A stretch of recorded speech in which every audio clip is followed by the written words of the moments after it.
Ist's geil, ey. Heute plötzlich die scheiß Nachricht bekommen, nachdem dass ich wieder mal hure gefrustet hat die Xbox abgeschaltet, weil wir wieder mal irgendjemand vom Übelsten sein Spawn trapped wurde. Und ja, also müssen wir schon ein bisschen aufpassen, hä? Hat mich ganz geil gedacht, dass sie einem noch ein bisschen warnen, bevor dass man dann richtig gefickt wird. Und mir scheisst es auch an, wenn die Leute aus dem Game rausgehen oder so. Aber gestern in der Nacht und jetzt auch heute, ich bin zum Teil so gefrustet gewesen. Entweder es hätte der Controller in den Bildschirm reingeschlagen, mit der Faust auf den Tisch gehämmert oder irgendetwas Dümmeres gemacht.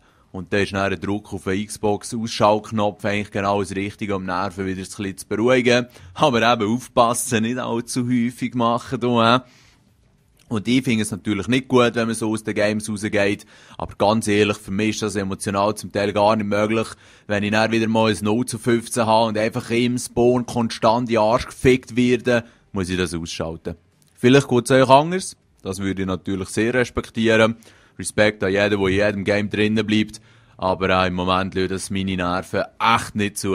Ja, das wär's gewesen. Aufpassen, schön zusammen.